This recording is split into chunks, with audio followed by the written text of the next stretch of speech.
Hey guys, tonight we're diving into a topic that's both academically intriguing and a bit outrageous.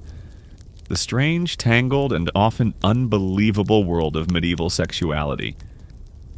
This was a time of gallant knights and questionable herbal potions where foreplay might have meant respectfully asking and praying no one noticed. Before we get started, go ahead and hit that like button and subscribe. Only if you're really into this kind of content.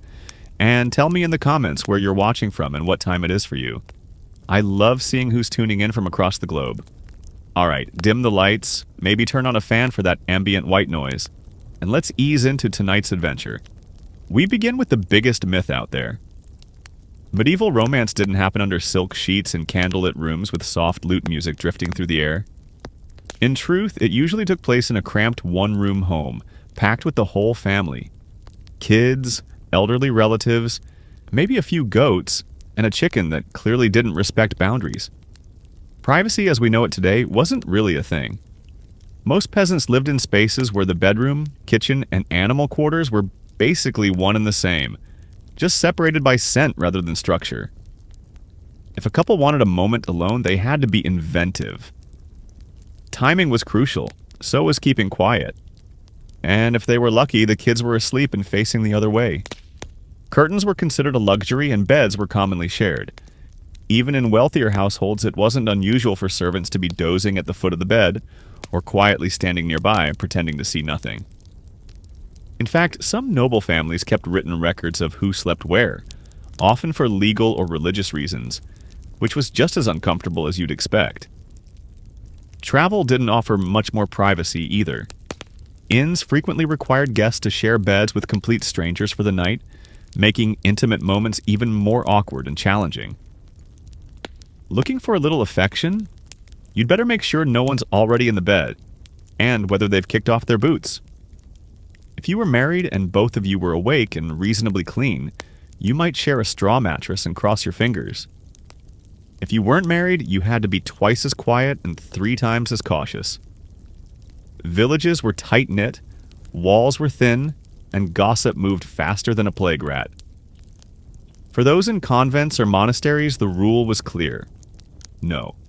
No privacy, no diversions, and absolutely no late-night whispers.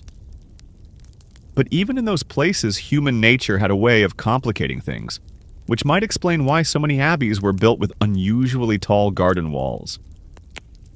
In medieval life, few forces influenced private behavior more than the church, which had strong opinions about what happened behind closed doors, or more precisely, behind shared curtains. According to church doctrine, physical intimacy served one main purpose: making more people. That was the entire point.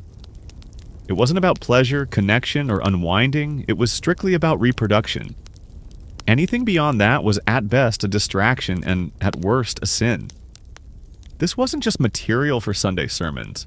Bishops, theologians, and confessors laid out thorough guidelines on what was and wasn't allowed, just in case anyone got creative. Certain days were strictly off limits, including major feast days, fasts, holy days, and in some areas, entire liturgical seasons. Hoping for some closeness during Lent? Not a chance. Advent? Also a number. That left you with maybe a Tuesday or two in April. Even within marriage, there were standards. Spouses were expected to engage with modesty and self-control. Affection was fine as long as it wasn't overdone. But passion? That was, to say the least, strongly discouraged. A 13th century manual advised married couples to engage in intimacy without pleasure, without sin, and without delay. A checklist that leaves little room for joy. The missionary position was preferred, not only for its religious connotation, but because it was seen as the most natural and least likely to offend God, the saints, or your neighborhood priest. Anything outside of that, yes, even enthusiasm, was viewed with suspicion. Confession also played a role. Priests often asked direct, detailed questions to find out if any moral or church rules had been broken. These weren't broad spiritual reflections. They were specific, sometimes uncomfortably so.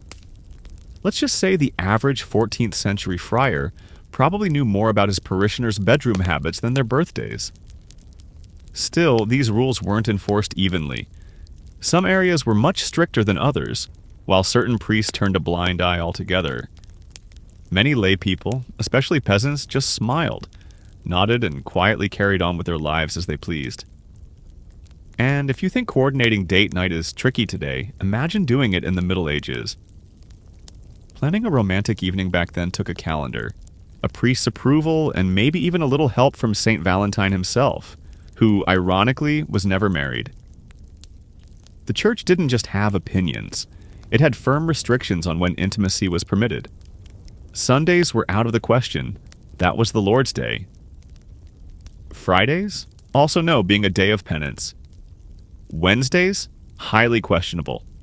Add in the 40 days of Lent, another 40 for Advent, a range of saints' feast days, holy days, fast days, and even specific phases of the moon, and what you get isn't a calendar. It's more like a sacred obstacle course. The purpose behind it all was to keep the soul aimed toward heaven, even when the body had other intentions. There were even actual lists, detailed confession guides that marked nearly half the year as off-limits.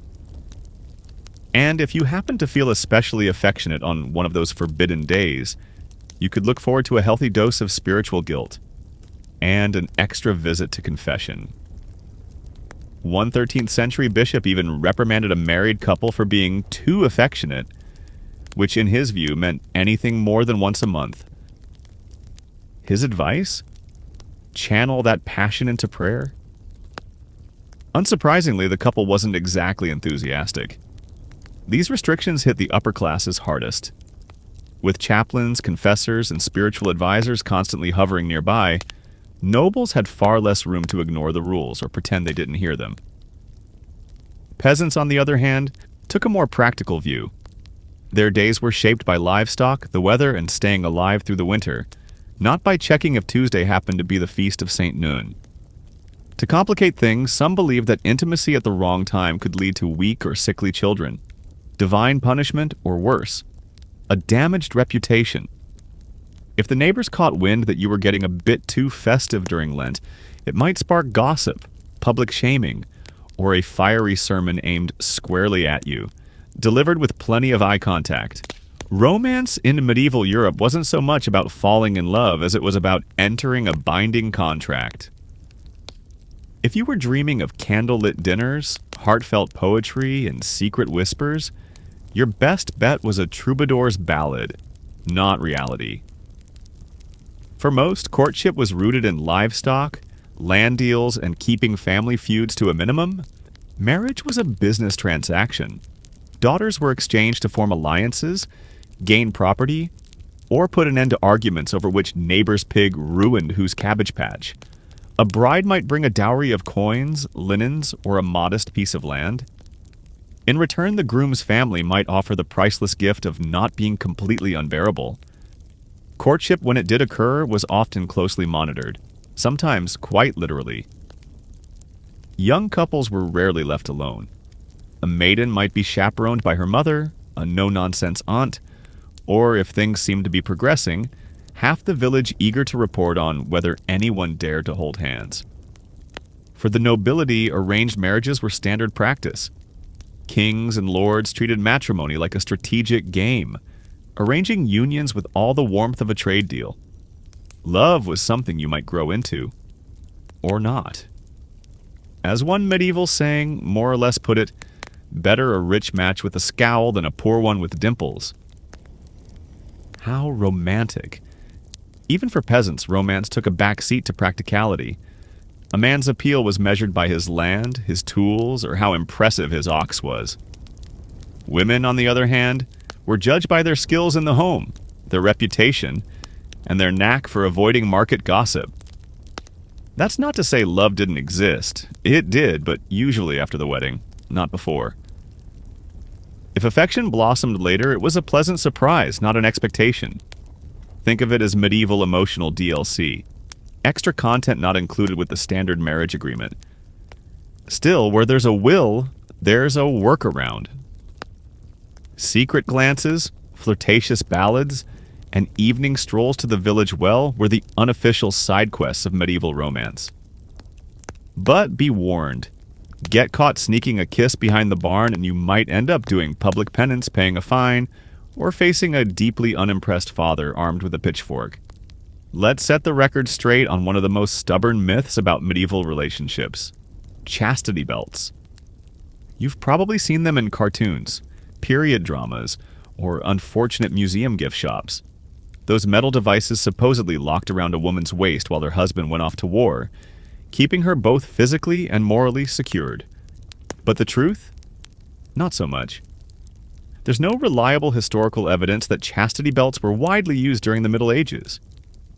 Most of the examples we have today actually date from the Renaissance or even the Victorian era, times more fascinated with imagining medieval repression than documenting reality. In fact, many of these belts were created as satire, cautionary props, or museum novelties, not actual tools of control. Medieval manuscripts, which don't shy away from recording plenty of awkward and intimate details, are notably quiet when it comes to chastity belts. No tailors advertised them, no laws mentioned them, and no churches were handing them out during uncomfortable wedding ceremonies. It's almost like, hear me out, they weren't actually a thing. And that tracks because the design itself is completely impractical. Hygiene in the Middle Ages was already dicey. Now imagine adding a rusting metal device, no instructions, and a lock that likely needed a blacksmith to open. It would have led to far more infections than it ever prevented affairs. So, where did the myth come from? Most likely from a mix of later moral panic and satire. Renaissance moralists and Victorian collectors were especially fond of the image of the over-policed, repressed medieval woman. It fit neatly into their worldview, and let's be honest, nothing says virtue quite like a keyhole in your underwear. In truth, fidelity was maintained through far more traditional and far more effective methods: public shame, constant supervision, religious pressure, and carefully arranged marriages. Noble women were chaperoned to an almost absurd degree, while peasant girls had entire villages keeping tabs on them like unpaid detectives. Even the slightest hint of scandal could wreck a reputation, cost a dowry, or lead to uncomfortable confessions involving phrases like "near the edge of the barley field." In a twist that might surprise their modern descendants, medieval towns didn't just tolerate brothels, in many cases they regulated them. That's right. Across much of medieval Europe, particularly in urban areas, brothels functioned as legal, officially sanctioned businesses. Town councils issued licenses, collected taxes, and even set aside designated red light districts, centuries before the light bulb was ever invented. Some cities took it a step further by appointing officials to oversee operations. These individuals were known as brothel keepers, or more dramatically, keepers of public women, which probably made for an awkward entry on any resume. The reasoning behind this system was practical, if a bit cynical. Authorities believed that by offering a regulated outlet for male desire, they could prevent more serious transgressions. Things like adultery, assault, or, heaven forbid, dancing. Regulated brothels were viewed as a necessary evil, something to keep society in check like road signs or the continued existence of turnips. Naturally, the church wasn't exactly on board. Officially, it condemned the practice.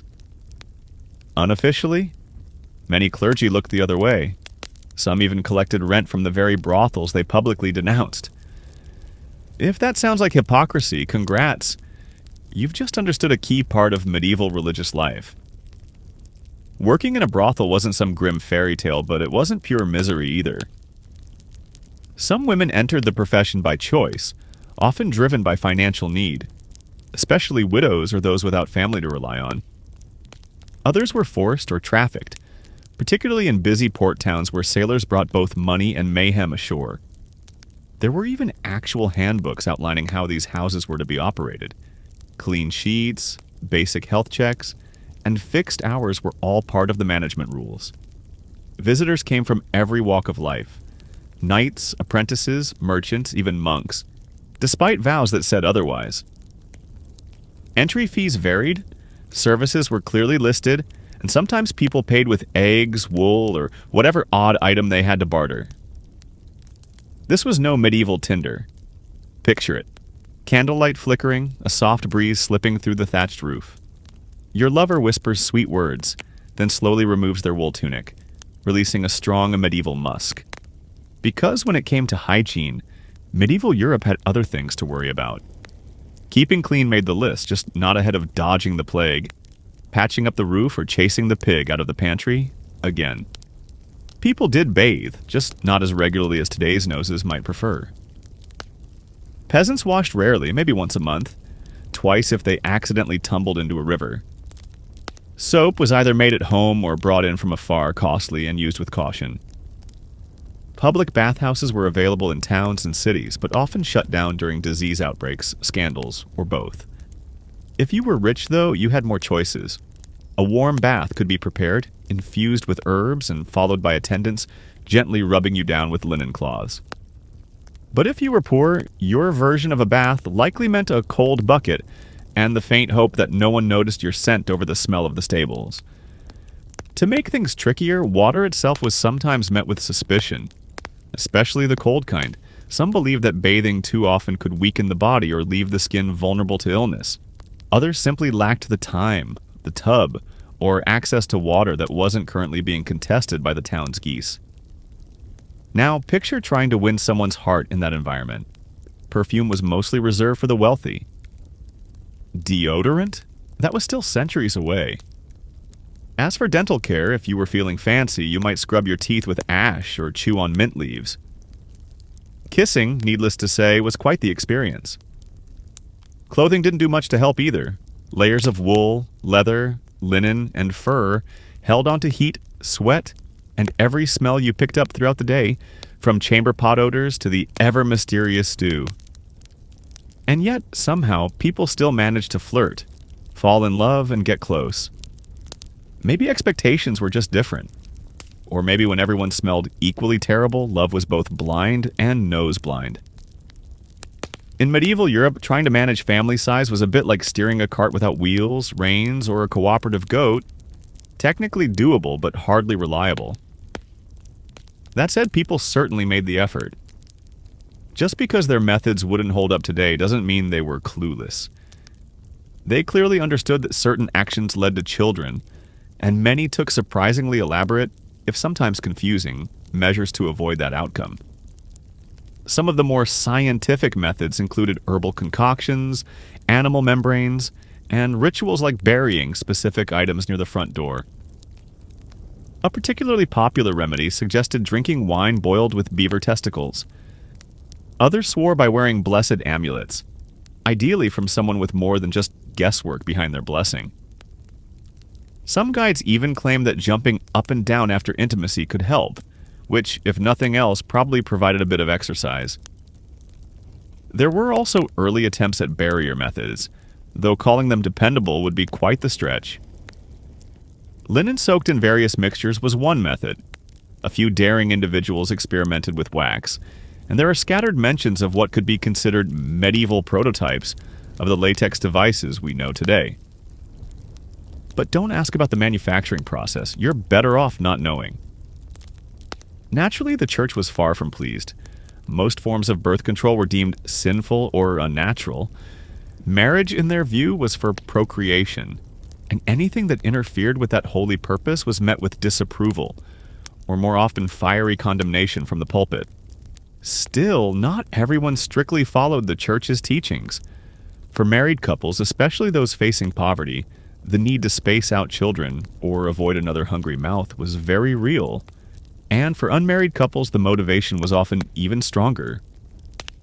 But regardless of the intent, effectiveness was hit or miss at best. Birth control relied heavily on folk remedies, regional herbs, and more than a little hope. And when it didn't work, which was often, that's when rushed weddings, concealed pregnancies, and plenty of uncomfortable conversations entered the picture. Despite what church leaders like to claim, not every medieval couple waited for wedding bells before getting intimate.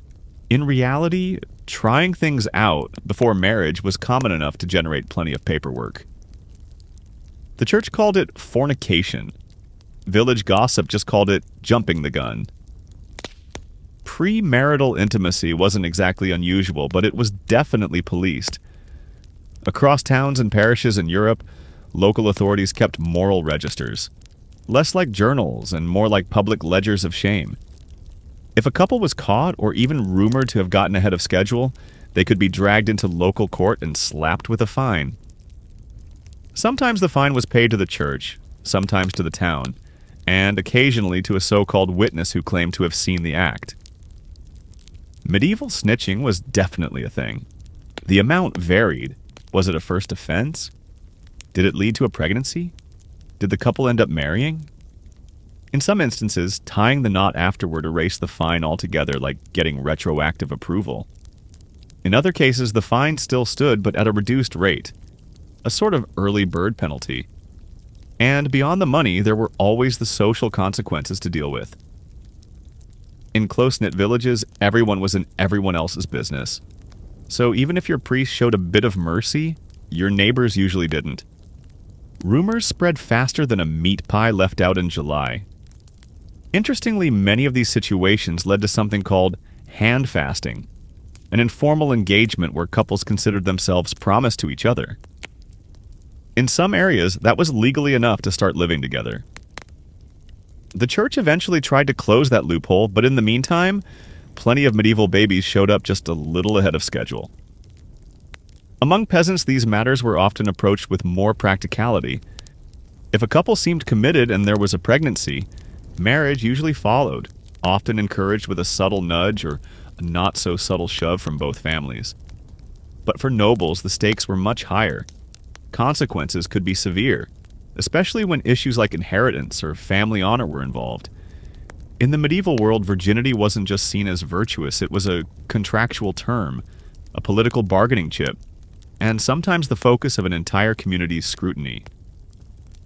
Among peasants, expectations shifted depending on the region and the situation. A young woman was typically supposed to enter marriage untouched, at least in theory. But if that wasn't the case, it might just raise a few eyebrows, lead to a small fine, or result in a rushed wedding to smooth things over. For the nobility, however, the stakes were much higher. A noblewoman's virginity was closely linked to inheritance rights, political alliances, and family reputation. A broken engagement could ignite a feud, and an out-of-wedlock pregnancy could unravel generations of careful planning. As for how they verified it? Not very well. Sometimes it all hinged on vague testimony and character assessments. She seemed virtuous, or at least didn't spend too much time near the stable boy. Other times, things got more invasive, with midwives or older women inspecting for the infamous hymen, which we now know is not a reliable indicator of virginity. That didn't stop anyone from treating it like gospel. There were even post-wedding proofs, like displaying a blood-stained sheet for all to see, essentially the medieval equivalent of a very uncomfortable Yelp review. This tradition wasn't practiced everywhere, but in certain regions it was expected. And if the sheet came back clean, it could spark lawsuits, annulments, and family drama fit for a royal soap opera. Men, of course, faced no such pressure. Male virginity was seen as a nice bonus, not a requirement. A future husband's experience was rarely scrutinized. At most, he might be advised to steer clear of tavern girls or questionable company, but no one was inspecting his bedsheets the next day. Virginity, especially for women, was also deeply tied to religious symbolism. Maidens were often celebrated as pure vessels, a concept that sounds poetic in theory, but was deeply unsettling in practice. Young girls were brought up idolizing saintly figures, many of whom endured gruesome martyrdoms.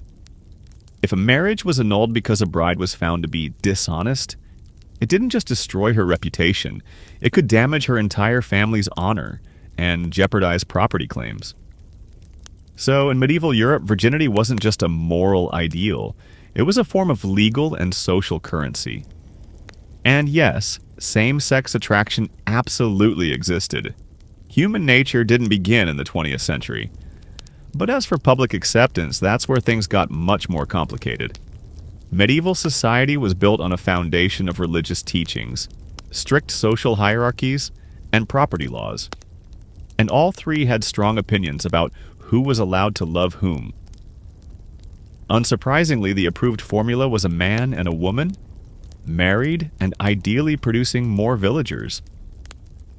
Officially, the church condemned same-sex intimacy, grouping it with so-called unnatural acts like dancing on feast days or reading excessively. Punishments varied greatly depending on the region, the era, and the people involved. A peasant couple might receive a stern warning and be assigned penance. Nobles might face exile, or be quietly overlooked if their estates were large enough. While the church thundered from the pulpit about sin and morality, real life proved far more complex. We have records, poems, letters, and even legal documents revealing emotional, romantic, and at times physical relationships between people of the same sex. Some monks penned love letters to one another in Latin that read far more like yearning than brotherhood. Noblewomen often shared beds and pledged exclusive devotion in language that would make a troubadour blush.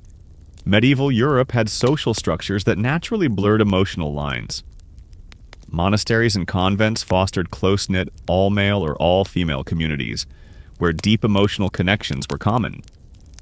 Brotherhoods formed through nightly rituals, full of vows and tender language.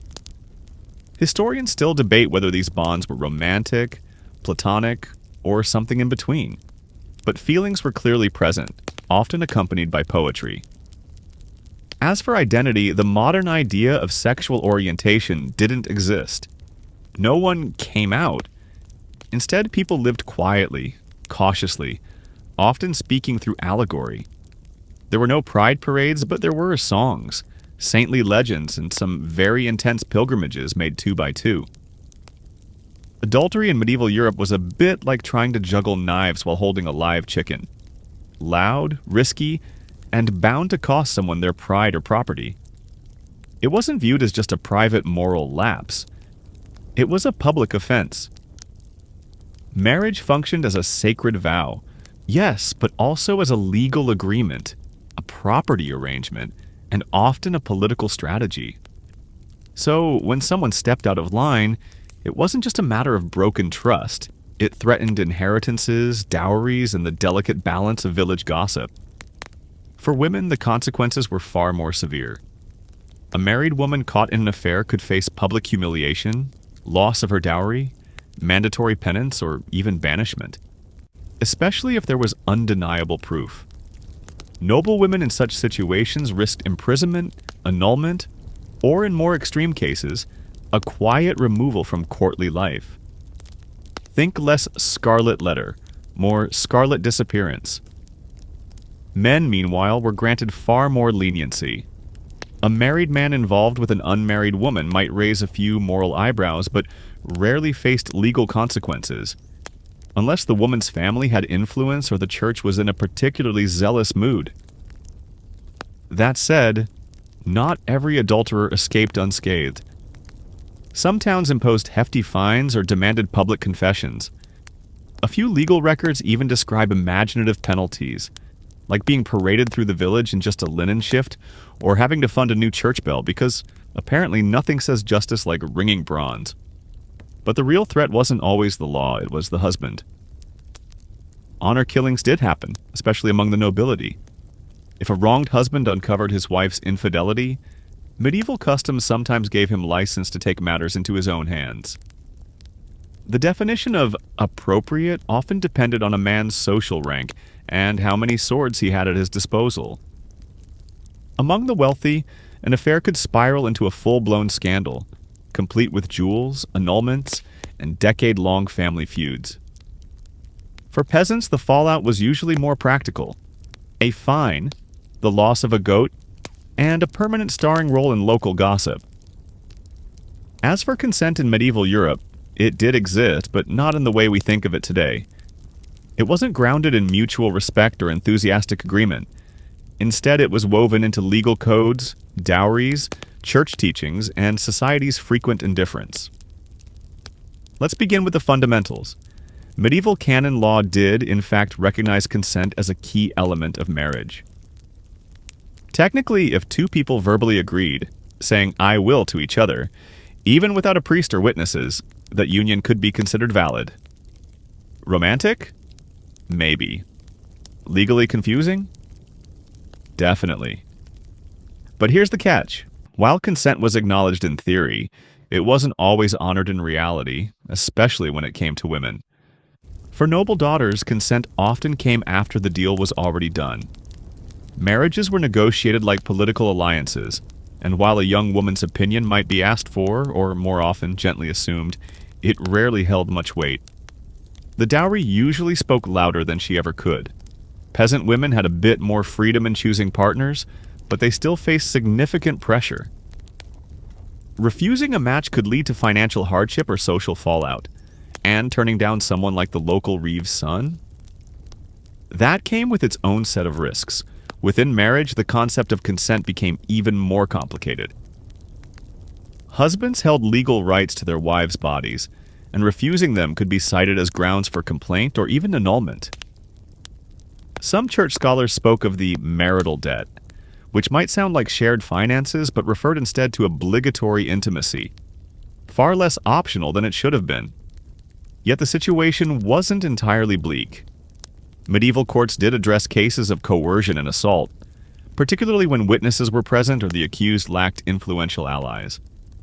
In cities like London and Paris, court records reveal both women and men stepping forward with complaints, sometimes achieving justice or at the very least, making their voices heard. And let's not forget the literary angle. Medieval stories are packed with tangled dynamics. Courtly love poetry, for instance, often tiptoed around the idea of consent. Knights pined, ladies declined, and everyone collapsed into dramatic longing. At the very least, there was some recognition that asking mattered, even if the answers were conveniently overlooked. If you've ever sensed that the medieval church had a complicated stance on physical pleasure, you're absolutely right. It wasn't just complex, it bordered on suspicion. That unease reached all the way into the marital bed, where the church ideally preferred that nothing overly pleasurable was taking place. To be clear, marital intimacy wasn't forbidden, but it was heavily policed in spirit. That would have been a logistical nightmare for inheritance, population growth, and, well, the continuation of the species. So the church didn't ban marital sex, but it did strongly advocate for moderation. Extreme moderation. As in, once a month, in the dark, no smiling kind of moderation. Celibacy was held up as the pinnacle of spiritual discipline. Saints were celibate. Monks and nuns took vows. Even married couples were encouraged to practice abstinence, especially if they were older, more devout, or just plain over each other. A couple who willingly gave up physical intimacy was seen as halfway to sainthood, or at least halfway to sleeping in separate beds. Some church thinkers, like St. Jerome, took it even further. He believed that even within marriage, desire was a flaw, a sign of human weakness. Marital relations were seen as permissible solely for the purpose of procreation, not for pleasure, not for emotional connection, and certainly not because someone looked especially appealing in a woolen nightshirt. This perspective trickled down into confessionals and moral instruction. Priests were taught to question married parishioners about whether they had indulged in lust, even with their own spouses. Imagine the awkward pause that must have followed that question at the altar rail. And yet, life went on. Most peasants, merchants, and even nobles gave polite nods to church teachings, then went home and did whatever felt right, somewhere between chores, tax payments, and the occasional peasant revolt. Let's be honest. After a long day threshing barley or mediating land squabbles, a little affection likely felt more soothing than sinful. Still, for the deeply devout, celibate marriages were held up as the gold standard of spiritual union.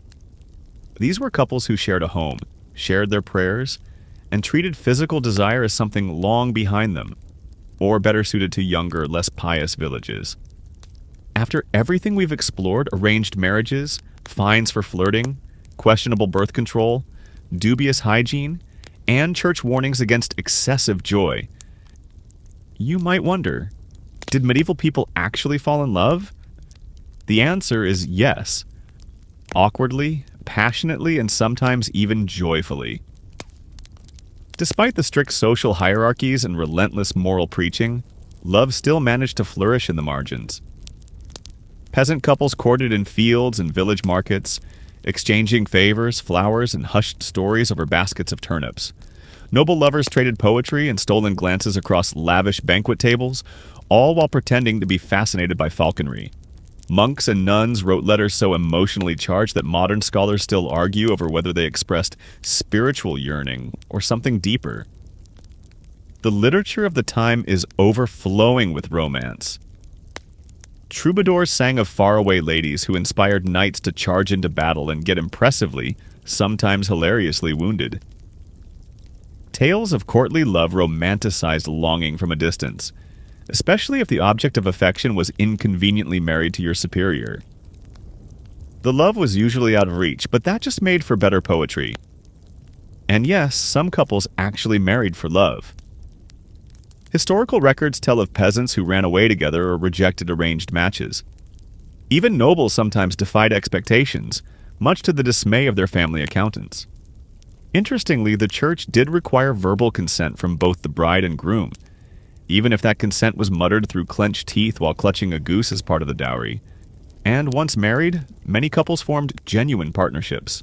They worked together, raised children, survived plagues, and tackled taxes, which, in medieval terms, was basically a couple's retreat. Letters exchanged between spouses during times apart reveal true affection, heartfelt longing, and deep commitment.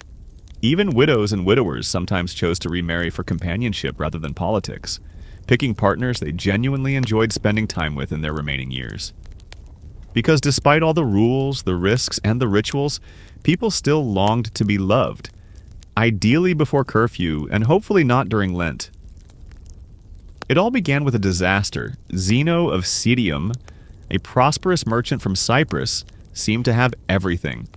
Ships filled with valuable dyes, trade routes stretching across the Mediterranean, and a fortune that made him feel untouchable. But fate, as ancient philosophers often remind us, doesn't care how many ships you command. Somewhere off the coast near Athens, Zeno's fleet met a violent storm. The sea didn't just claim his cargo, it stripped him of his identity.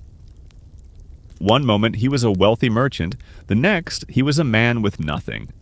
When he finally washed ashore in Athens, Zeno was penniless, drenched, and, ironically, on the cusp of discovering something far more lasting than commercial success. With no direction and nothing to lose, he drifted into a modest bookshop in the bustling Athenian agora. It was there that Zeno picked up a worn copy of Memorabilia by Xenophon, a text preserving the teachings of Socrates. Struck by the quiet strength of its ideas, he asked the bookseller where he might find someone like Socrates. The seller casually pointed to a hunched, grumbling figure passing by. Crates the Cynic. Zeno began studying under Crates, a philosopher renowned for his dramatic rejection of wealth and worldly possessions. Crates once hurled his own fortune into the sea just to make a philosophical statement, an act as bold as it was symbolic.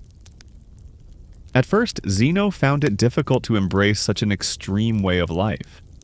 He wasn't quite ready to give up everything for the sake of philosophy, but Crates had planted a seed, an idea that quietly took root and began reshaping how Zeno saw the world. He didn't remain a student forever. Gradually, he crafted his own philosophy, blending Socratic ethics, Cynic self-discipline, and the logical depth of earlier thinkers like Heraclitus. In time, Zeno began to teach in the painted Stoa of Athens, the Stoa Poikile, a public colonnade adorned with murals, where his ideas would lay the foundation for what would become Stoicism.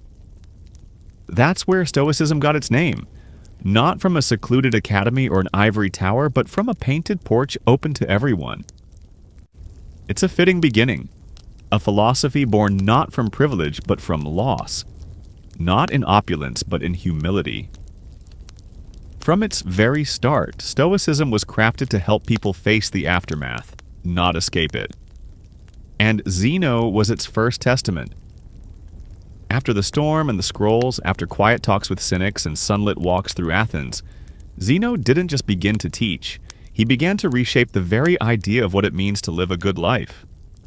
At the core of Zeno's philosophy was a single profound concept: logos. To the Stoics, logos wasn't just reason. It was the divine rational structure that governed the universe. A cosmic blueprint woven into everything. They believed that everything happened for a reason, even if human minds couldn't always grasp it. Beneath the world's chaos lay a deeper order, and if a person could align their thoughts and actions with that order, they could live with peace, clarity, and unshakable moral strength. Zeno and his early disciples believed that virtue, called arete in Greek, was the only real good. Not wealth, not fame, not even health. Those were considered indifferent, pleasant perhaps, but irrelevant to your true moral value. What counted was how you engaged with them. That's where Stoicism begins to take form. Life throws uncertainty your way, yet you stay steady. Not devoid of feeling, but grounded. You can't dictate what happens around you or what others do or say, but you always have authority over your mindset, your choices, and your reactions. It was a revolutionary idea.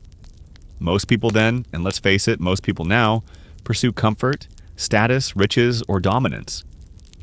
But Stoicism pointed to a more peaceful way forward, one rooted in aligning with nature, embracing fate without bitterness, and aiming to be good rather than to feel good. They often used a striking metaphor. Life is like a dog leashed to a moving cart.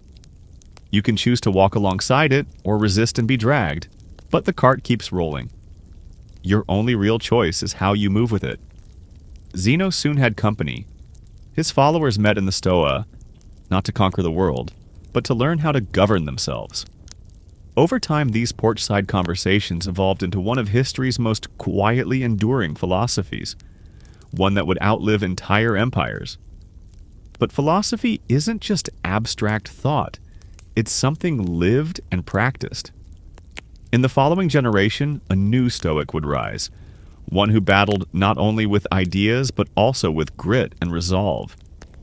His name was Cleanthes, a former boxer who added muscle to Stoic thought. Cleanthes wasn't your average thinker. Long before he ever wrote a scroll or stood beneath the painted porch, he was throwing punches in the ring. Not figuratively, a true fighter who earned his living with raw power and tireless endurance. But when he encountered Zeno's teachings, he discovered a new form of strength, one that didn't strike the body but fortified the spirit. By night, he hauled water for a gardener. By day, he immersed himself in philosophy. His hands were tough, his body exhausted, yet his mind stood firm. Cleanthes embodied the Stoic conviction that virtue isn't born from comfort or status, but from unwavering persistence. He didn't preach ideas he hadn't lived. If Zeno said to meet adversity with grace, Cleanthes proved it with every dawn. His most well-known work, the Hymn to Zeus, is a poetic homage to Logos, the rational force guiding the universe. But don't be misled by the name. This wasn't about divine praise, it was a serene affirmation of the order behind all things. To Cleanthes, even suffering had its place in the grand design. His Stoicism resembled a glacier, quiet, vast, and unshakable. Yet he also brought a deeper emotional tone to the Stoic path, blending strength with a quiet reverence for the beauty in struggle. While Zeno focused on logic and detachment, Cleanthes believed that certain emotions, like wonder at nature or love for wisdom, could be welcomed, as long as they were guided by reason. He wasn't promoting indulgence, but advocating for harmony. After all, what's the point of a philosophy that turns you into something mechanical? Cleanthes wasn't showy, and he didn't win crowds with sharp rhetoric. In fact, some even ridiculed his slow manner of speaking. But what he lacked in flair, he delivered in unwavering consistency. And in Stoicism, that kind of steadiness meant everything. He eventually became Zeno's successor as head of the Stoic school, not due to charm or charisma, but because he embodied Stoic principles more completely than anyone else. His life stood as living evidence that one could face hardship without resentment, challenge fate without fury, and stay rooted without surrendering the pursuit of greatness. Through Cleanthes, Stoicism gained strength, not the kind that draws cheers, but the kind that keeps you standing tall when everything else falls apart.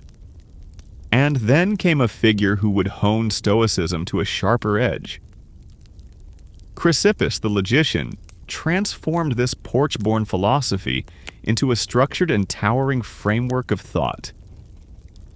If Zeno laid the foundation and Cleanthes gave it strength, Chrysippus provided the bones.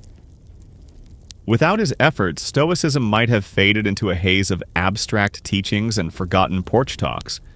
Instead, it became one of antiquity's most disciplined philosophical systems, largely due to a man who is said to have authored over 700 works. Most are lost to time, but their impact still echoes. Chrysippus was tireless. He didn't merely take over the school from Cleanthes, he reconstructed it.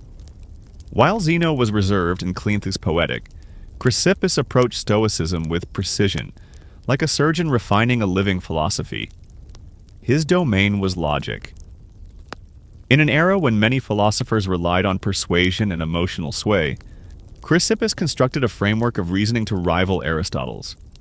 He was driven by a passion for precision. To him, Stoicism couldn't rest on personality or custom. It had to be rational, airtight, without gaps or excess. He sharpened the Stoic divide between what lies within our control and what does not. And he didn't stop there. He expanded their views on ethics, metaphysics, and natural philosophy into a system that was both unified and unapologetically challenging. Chrysippus insisted that virtue by itself was enough for happiness, not virtue with comfort or virtue with companionship. Just virtue, period. Among his key contributions was the concept of the lecton, the sayable, or the underlying meaning conveyed by language. He proposed that every word spoken carried a logical layer of content distinct from the sound itself. Though it may seem abstract, this idea significantly enriched the Stoic view of reason and communication, both considered essential foundations for living a life of clarity, discipline, and virtue. But Chrysippus wasn't all dry parchment and dusty scrolls. He had a sharp wit, too. When someone accused him of not living up to his own teachings, he's said to have replied, "Would you blame a doctor for falling ill?" He still knows how to treat sickness. Stoicism never claimed to offer perfection. It was about the daily effort, the constant striving to narrow the distance between what you believe and how you live. Thanks to Chrysippus, Stoicism solidified. It grew beyond a source of solace for shipwrecked traders or thoughtful fighters. It became a rigorous discipline, something to be studied, honed, and wielded to pierce through uncertainty and disorder. And that sharpened discipline wouldn't stay confined to Greece. It would journey to Rome, where both emperors and enslaved men would wrestle with its strength and make it their own. By the time Stoicism reached Rome, the philosophy had already endured centuries of sharpening and development. But in Roman hands, it transformed from a Greek intellectual exercise into a practical code of living for statesmen, soldiers, and rulers. The Romans had little patience for abstract metaphysics or intricate arguments about lecta. What they needed was something useful. Faced with war, political intrigue, betrayal, and personal disaster, they sought a philosophy that could anchor their inner lives while everything around them fell apart. Stoicism, with its emphasis on self-discipline and virtue amid turmoil, was tailor-made for the Roman world. Enter Seneca the Younger, philosopher, playwright, and the uneasy counselor to the volatile Emperor Nero. Seneca wasn't forged by hardship. He came from privilege, wealthy, highly educated, and enmeshed in the circles of power. Yet his writings show a man acutely aware of life's fragility and the seductive dangers of luxury. In his letters to Lucilius, Seneca championed restraint, awareness, and simplicity. He cautioned against letting emotions or cravings take the reins. Still, his life was a constant tug-of-war between Stoic principles and the messy demands of Roman politics. He accumulated great wealth, even as he extolled the virtues of modest living.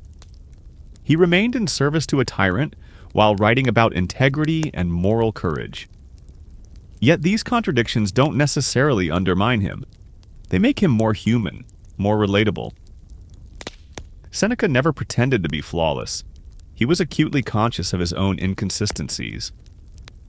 His counsel often carried an undertone of personal correction. "I am not a wise man," he admitted, "but a lover of wisdom." And perhaps that's the most stoic stance of all, not to boast of mastery, but to chase it with humility. While Seneca brought stoicism to the elite, another Roman made it accessible to all. Epictetus, once a slave, disabled and destitute. He possessed nothing, not even his own freedom. Yet he taught that real liberty is found within. "You may shackle my leg," he declared, "but not even Zeus can enslave my mind." To Epictetus, life's struggles weren't barriers, they were exercises in character. His lessons, recorded by his student Arrian, became a Stoic guidebook for inner freedom and resilience. In Rome, Stoicism had evolved beyond philosophy. It had become a kind of armor, a shield for the mind. And soon, that armor would be worn by the most powerful man in the known world. Marcus Aurelius, emperor, soldier, and perhaps the most unexpected of all, a philosopher king. It's one thing to study philosophy in comfort. It's another to write it from the front lines, while presiding over an empire fraying at the edges. Crowned emperor in 161 CE, Marcus was born into immense privilege, yet he would spend his life grappling with the burdens of power through the lens of Stoic wisdom. And yet, his rule was far from easy. Epidemics ravaged the population. Germanic tribes threatened the empire's frontiers. His co-emperor Lucius Verus died young. Trusted generals turned on him. And most painfully, his own son, Commodus, grew into the kind of despot Marcus had desperately hoped to avoid raising. Through it all, Marcus didn't pen grand speeches or self-glorifying declarations. Instead, he wrote privately to himself. These quiet, personal reflections would later be gathered into what we now know as meditations. Never meant for the public eye, these writings reveal the inner world of a Stoic under relentless pressure. They don't sound like proclamations from an emperor's throne, but rather like quiet reassurances from a weary man doing his best to remain steady. "Begin each day," he wrote, "by telling yourself, 'Today I shall meet with interference, ingratitude, insolence, disloyalty, ill will, and selfishness.'" This wasn't cynicism, it was readiness, a Stoic's way of bracing for reality without bitterness. Marcus believed that by anticipating difficulty, he could meet it calmly without being shaken. To him, the wrongs of others weren't personal affronts, they were signs of their misunderstanding. His responsibility wasn't to control the behavior of others, but to master his own. He often reminded himself, "You could die tomorrow, you could die today. So live now, not in fear, but with intention." That wasn't hopelessness, it was focus. Even while leading armies and overseeing a vast empire, Marcus fixated on the state of his inner world. He held that one could be surrounded by turmoil and still remain untouched, so long as the mind stayed rooted in reason and virtue. He seldom gave in to cruelty and consciously turned away from excess. And while he didn't always embody Stoic ideals, whoever truly does, he returned to them again and again, like a compass in the middle of a storm. Marcus Aurelius didn't create Stoicism, but in many ways he made it visible like never before. He showed the world that Stoicism wasn't reserved for scholars in cloaks or monks in retreat. It was for anyone, even the most powerful man alive, who sought to carry a steady heart into the chaos of life. But after Marcus, the Stoic flame began to dim. It didn't disappear entirely, but Stoicism receded, like an ember waiting for new hands to breathe it back to life. After Marcus Aurelius died in 180 CE, the philosophy didn't collapse, but it gradually lost its central place in Roman thought. The shift was partly political. As new powers rose and priorities changed, the Stoic ideal of inner discipline and virtue gave way to other worldviews. A philosophy once at the core of Roman intellectual and civic life began to fade into quiet obscurity, Marcus's son, Commodus, inherited the empire and appeared almost intent on unraveling every Stoic principle his father had upheld. Where Marcus embodied discipline and thoughtful leadership, Commodus reveled in excess and ego. The Roman court devolved into a spectacle of indulgence, leaving little space for philosophy.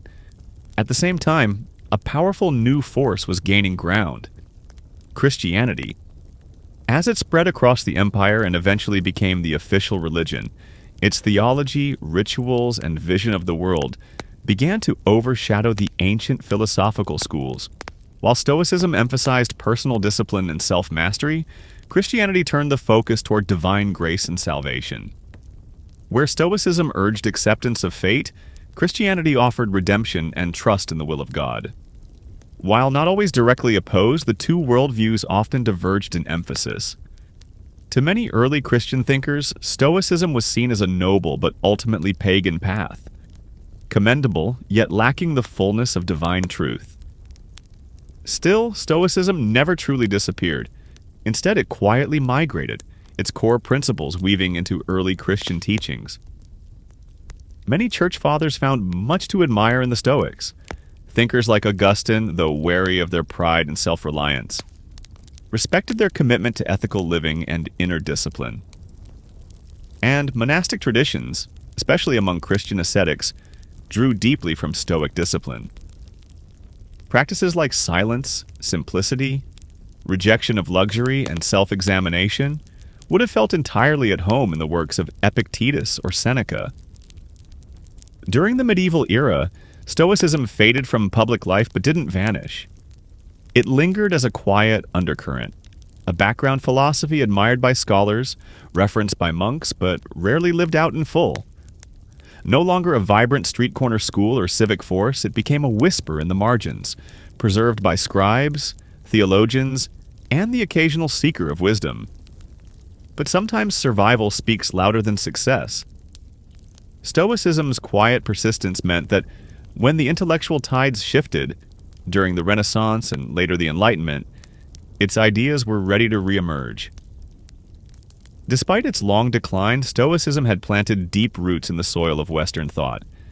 And when people once more searched for clarity, purpose, and strength without illusion, those roots gave rise to new growth. Stoicism blossomed again, this time in places the ancient philosophers could never have imagined: in self-help books, leadership workshops, and yes, even on your favorite podcast. Stoicism's return didn't come cloaked in robes or carrying scrolls. It arrived through blogs, books, and podcasts. After centuries of subtle influence, the ancient philosophy was suddenly reborn in the digital era, reshaped for a world overwhelmed by distractions, anxiety, and the relentless drive to optimize every moment. In the 20th century, thinkers like Pierre Hadot began uncovering the deeper layers of Stoicism, reminding modern audiences that it was never just an academic theory. It was a practical guide for living. Not cold, but contemplative. Not harsh, but healing. Hadot argued that ancient philosophy was, at its core, a spiritual practice. And Stoicism, more than any other school, was designed to be lived, not just studied. That idea resonated deeply with a new generation. In the early 2000s, writers like Ryan Holiday brought Stoicism into the cultural spotlight with accessible books such as The Obstacle is the Way and Ego is the Enemy. Drawing from the teachings of Marcus Aurelius, Seneca, and Epictetus, Holiday presented Stoicism as a practical toolkit for resilience. Something anyone could use, whether building a startup, leading a team, or simply getting through a rough Monday. Tech leaders and entrepreneurs quickly took notice. Figures like Tim Ferriss, Naval Ravikant, and others began quoting Stoic texts as if they were blueprints for high-performance living. The appeal was clear. In a world driven by speed, surface-level thinking, and the need for constant approval, Stoicism offered a counterbalance: stillness, discipline, and mental clarity. Even the mental health field began to take interest. Therapies like cognitive behavioral therapy, CBT, draw directly from Stoic ideas. Challenge irrational thoughts, focus on what's within your control, and don't let emotions govern behavior. Sound familiar? But the modern Stoic revival hasn't been without its critics. Some have argued that modern Stoicism has been watered down, reduced to bite-sized motivation for productivity junkies. And there's some truth in that. Not every quote slapped on Instagram captures the depth, discipline, or humility of the original practice. Still, Stoicism endures not because it's fashionable, but because it's effective. When life unravels, when we lose a job, face illness, or wake up feeling lost, Stoicism offers a steady hand. You can't control what happens, but you can control who you choose to become. That message has never felt more urgent. And so here we are, centuries later, still finding quiet guidance in ancient words.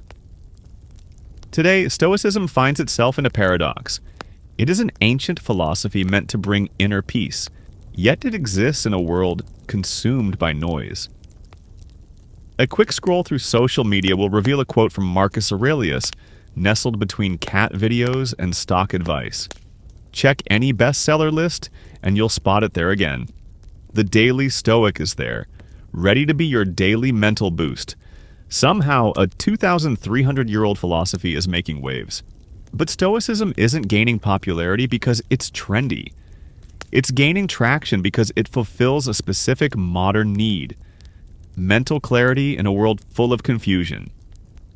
When everything feels chaotic, economies, relationships, the climate, algorithms, Stoicism provides a roadmap inward. It teaches us to direct our attention not to the chaos surrounding us, but to the choices we still control. The core questions remain unchanged. What is within your control? What kind of person will you decide to be, regardless of the circumstances? Unlike some philosophies that call for complete detachment from the world, Stoicism encourages us to engage. Work, raise your children, serve your community, but do so from a place of calm, not driven by constant desire, but by purposeful, grounded action.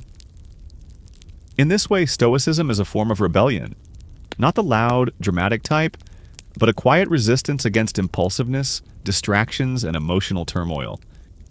It's the ability to pause before reacting, the bravery to remain kind in a harsh moment, the humility to understand you're not the center of the universe, but you are accountable for how you navigate through it. Now, more than ever, people are seeking this straightforward clarity. Athletes rely on it to handle pressure. Veterans use it to process trauma. CEOs turn to it to lead without ego. Teenagers, overwhelmed by the endless flood of comparison and digital distractions, turn to Epictetus as a lifeline. Of course, no philosophy offers a magical cure. You'll still experience grief, still face failure, and still lose your temper. But Stoicism provides something rare: a structure to rise again, reflect, and re-enter. Ultimately, it's not about perfection, it's about progress. Quiet, consistent, internal progress. And in a world that rewards noise, perhaps the most revolutionary act is to remain still. To a modern observer, an ancient Roman bath may seem like a luxury resort. Marble floors, vaulted ceilings, statues of gods, and pools steaming in the morning light. But to a Roman, it was simply another Tuesday. Bathing wasn't an occasional luxury. It was a daily practice, and for many, an essential part of Roman life. By the peak of the empire, there were over 900 public baths in Rome alone, ranging from grand imperial complexes to simple neighborhood establishments. People from all walks of life, from senators to shoemakers, made time for it. Cleanliness mattered, of course, but so did the rhythm of the experience, the routine, the conversations, the heat. The process was intentional. You'd first enter the apoditerium, or changing room, where slaves might assist wealthier patrons in undressing. From there, you'd move into the tepidarium, a warm room that relaxed your muscles and eased you into the experience. Next came the caldarium, the heart of the experience, a hot, steamy chamber heated by an underfloor system known as the hippocaust. Here, bathers would sweat, scrape their skin with strigils, curved metal tools, and sometimes even receive a massage. Finally, you'd dive into the frigidarium, a cold pool designed to tighten the skin and invigorate the senses. It was this contrast, hot to cold, sweat to chill, that gave the ritual its power. Romans believed baths were beneficial for circulation, digestion, and even mood. And honestly, they were probably right. But beyond hygiene or health, baths were about a sense of belonging. It was a place to see and be seen. You gossiped, worked, debated politics, made business deals, or simply overheard the latest scandal. Some brought their own musicians, while others brought snacks. Poets would recite verses. Philosophers debated under domed ceilings filled with laughter and steam. Essentially, a Roman bath was a democratic space, at least by Roman standards. Status mattered, but even emperors might share a room with commoners. Slaves and women had limited access or separate hours, but they too were part of this daily ritual. For the Romans, bathing wasn't about vanity. It was about routine, health, society, and rhythm. A place where the individual blended, even if just a little, into the larger rhythm of the empire, one breath of steam at a time. Roman baths weren't just grand, they were feats of engineering. Long before modern saunas or heated floors, the Romans figured out how to turn bricks, fire, and water into an immersive wellness experience. At the heart of this innovation was the hypocaust system, an early form of central heating. Beneath the floors of the hot rooms, slaves stoked a roaring furnace or prefernium. This fire heated a space beneath the raised floor, supported by small columns called pilae. Hot air circulated through this subfloor chamber and ascended through flues in the walls, radiating warmth throughout the room like a gentle oven. The result was a steady, enveloping heat without smoke, which could have suffocated the bathers. The architecture was intentionally designed. Vaulted ceilings trapped heat, domes dispersed sound, and a careful arrangement of rooms regulated the flow of temperature from the cooler apoditarium to the temperate tepidarium, and all the way to the scorching caldarium. Windows were designed to capture sunlight, and water was constantly circulating, clean, flowing, and heated to precise standards. And then there were the aqueducts, the unsung heroes of the empire. These elevated stone channels brought vast amounts of water into the cities, enabling even inland bath complexes to function year-round. Some of the most magnificent baths, like those of Caracalla or Diocletian, consumed millions of liters of water each day. Yet the system was so well engineered that waste was minimal, and the flow remained constant. The water wasn't just for soaking. Romans also had steam rooms, saunas, and even early flushing toilets nearby. Sewage was carried away through underground drainage systems, all powered by gravity. The baths weren't isolated wonders. They were integrated into the larger infrastructure of Roman urban life. Maintenance was ongoing. Workers known as fornicator tended the furnaces, while others cleaned the pools, managed wood supplies, or repaired tiles and plumbing. It was labor-intensive, but the rewards were evident. These buildings didn't just endure for years. Many stood strong for centuries. In an era without electricity, industrial machinery, or digital thermostats, the Romans created a seamless experience of heat, comfort, and flow. That's why stepping into a Roman bath wasn't just entering a building, it was entering a system. A system powered by fire, sustained by water, and shaped by brilliance. Despite all the sweat, steam, and strigils, Roman baths were never solely about physical cleanliness. They were about the exchange of information. In a society without smartphones, email, or newspapers, the baths served as an open-air broadcast center. Gossip didn't trickle here, it flowed. Senators, merchants, soldiers, and poets mingled freely, their clothes off and voices raised. Conversations spread across the tepidarium like wildfire. Who was sleeping with whom? What was the emperor plotting? Which general had just lost a battle in the east? Who bribed which magistrate to avoid paying taxes? If you wanted to know what was happening in Rome or what might happen soon, the bathhouse was the place to listen. This wasn't by chance. The Roman elite understood that the baths were public arenas and they used them strategically. Politics didn't stop at the steps of the Senate. It seeped right into the marble floors of the caldarium. A shrewd patrician might accidentally bump into a rival in the hot room and subtly float a proposal amidst the steam. Or perhaps a patron would meet a client to reaffirm loyalties, offer advice, or deliver a veiled threat, all while lounging in the pool. Even emperors played the game. It's said that Hadrian and later Antoninus Pius made it a point to visit the public baths as an act of image control, presenting themselves as accessible, wise, and engaged in the lives of ordinary citizens. Of course, they had private bath wings as well, but appearing in the public zone was a statement. I'm still one of you. Sort of. It wasn't just politics that heated up the tiles. Businessmen struck deals, poets recited verses, and philosophers debated ethics. The acoustics of the domed rooms often amplified voices, a handy trick for anyone who wanted their cleverness overheard. In a peculiar way, the bathhouse was Rome's version of Twitter, Wall Street, and the Senate floor, all rolled into one. It was unfiltered, buzzing, and highly performative.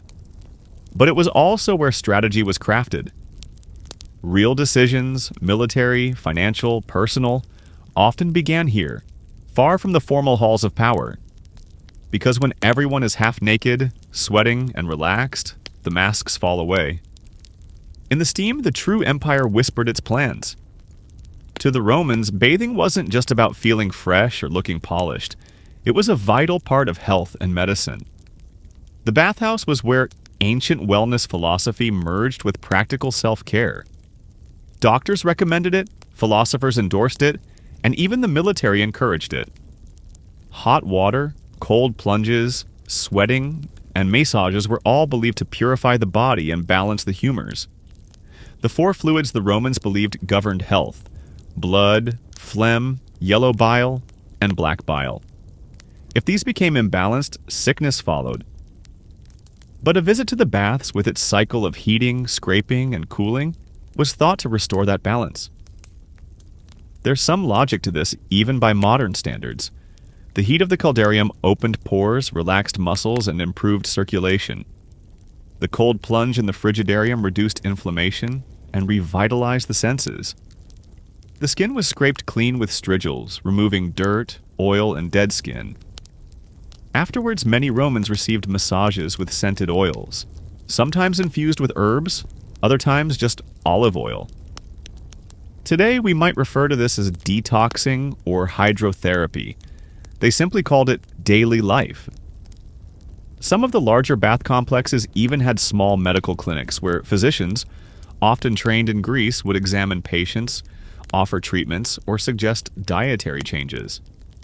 If you had a cough, aching joints, or digestive issues, your doctor might prescribe not a pill, but a visit to the tepidarium or a change in your bathing routine. Exercise was also part of the equation. Many baths had attached palaestrae, open courtyards for physical activity. Romans boxed, wrestled, fenced, or played ball games before starting their bathing routine. The idea was to work up a sweat before entering the steam rooms. Health was not passive. It was earned, one push-up and plunge at a time. Even mental health wasn't overlooked.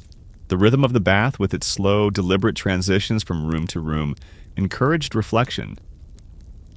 Some Stoics and Epicureans even wrote about the baths as places to clear the mind and calm the emotions. In many ways, Roman baths were ahead of their time, an integrated space for exercise, cleansing, socializing, and healing. A sort of ancient wellness center with better mosaics and a bit more gossip. For the Romans, a healthy body wasn't a goal, it was the foundation of virtue, clarity, and strength. And the bathhouse was where it all began. Stepping into a grand Roman bathhouse wasn't just entering a building, it was entering an aesthetic experience. The architecture, the materials, the very air, everything was designed to impress, soothe, and elevate. From the moment you entered the apoditerium, the changing room, you were surrounded by elegance. The walls were often adorned with vivid frescoes, mythological scenes, pastoral landscapes, or even playful caricatures. Marble benches lined the room, niches held clothing, And on the finest days, musicians played softly in the background, while a servant took your sandals. Then came the baths themselves.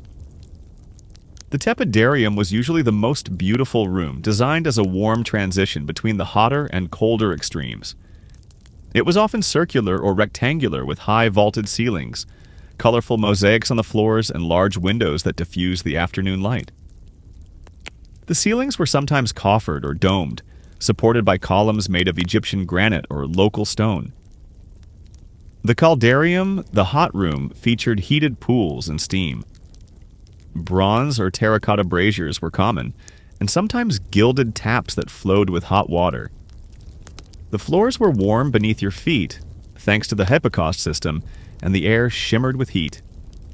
Decorative fountains and statues added a divine touch of elegance, with figures like Apollo, Venus, and Hercules making appearances. The frigidarium, cool and serene, was usually the largest and most impressive space. Its cold pool mirrored the ceiling, often adorned with painted stars or geometric patterns. The water itself glistened, sometimes illuminated by small skylights or open oculi, allowing a beam of sunlight to pierce through the mist. There was a quiet stillness here, offering a stark contrast to the chatter and bustle of the earlier rooms. Everything in the Roman bath was crafted to inspire awe. The use of imported marble, colorful tile work, and advanced geometry wasn't just for show, it was a statement. The baths were the empire distilled into stone, orderly, refined, and proudly extravagant. Even smaller local baths took design seriously. Mosaics often featured humorous Latin phrases to warn bathers like cave canem, beware of the dog, or balneum gradum. The bath is pleasant. These were spaces designed to captivate the eye, calm the spirit, and remind you, if you had forgotten, that you were living in the greatest civilization on Earth, all before you even got wet. While Roman baths were theoretically public spaces, not all Romans experienced them in the same way. The bathhouse was a microcosm of Roman society, a place where social lines blurred, but never fully disappeared. Let's start with class. In the grand thermae of Rome, like those of Caracalla or Trajan, emperors might bathe in the same rooms as commoners. That may sound democratic, but social distinctions still lingered. The wealthy often arrived with entourages, slaves to carry towels, oils, and even portable benches. They could afford private massages or additional services in nearby rooms. Some larger baths had exclusive sections, solely reserved for upper-class patrons. Even in the shared pools, there was an unspoken hierarchy. You might rub elbows with the senator, but you weren't likely to strike up a conversation with him. Then there was gender. Men and women typically didn't bathe together. Most large bathhouses offered separate hours or separate wings. Some emperors, like Hadrian, enforced strict segregation, while others, like Commodus or Elagabalus, allowed or even encouraged mixed bathing, much to the dismay of conservative Roman moralists. Women's access to the baths depended on time, location, and the whims of local officials. In wealthier cities, women had beautifully appointed baths of their own, while in poorer regions, they often bathed early in the day before men arrived. While some women had regular access, others, particularly those of lower status, had to navigate strict schedules, scrutiny, and social stigma. Slaves and freedmen made up a significant portion of bath visitors. They were allowed in and often encouraged to attend, particularly if their work was physically demanding. However, they typically entered during off hours or in more modest facilities. That said, many slaves worked within the bathhouses as attendants, masseurs, or fire tenders, and some became well known for their skill and charm. But what about outsiders? Foreigners, non-citizens, and provincials were welcomed in most Roman cities, especially during the empire's peak. In fact, the spread of Roman baths across conquered territories was one of the empire's tools for cultural integration, a way of saying, "Welcome to Rome. Now take your clothes off." So yes, the Roman baths were a shared space.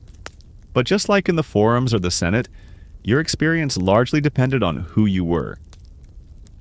Still, for a brief moment in the mist, amidst the hot stone and the splash of cold water, those lines could blur, and that was part of the magic. Though bathing was the central activity, Roman bathhouses were far more than just places to get clean. They were entertainment hubs, part gym, part theater, part lounge, where you could easily spend an entire afternoon, and many did. In fact, larger bath complexes resembled ancient leisure centers.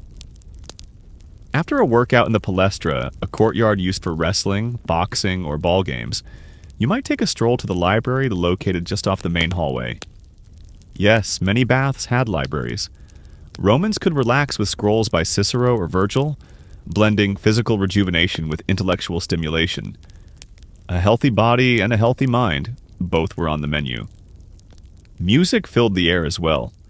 It wasn't uncommon to hear live performances from flutists, harpists, or singers, echoing through the domed chambers. Bathers might be serenaded while reclining near a fountain or receiving an oil rubdown. In fact, some bathhouses employed professional entertainers to keep the atmosphere light and luxurious, ranging from acrobats to comedians.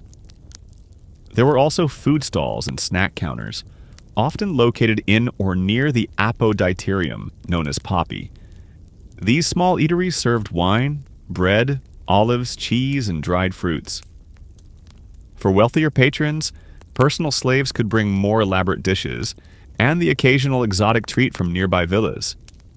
So, yes, you could technically eat grapes in the steam room like a decadent emperor, though etiquette varied. Gambling was common as well.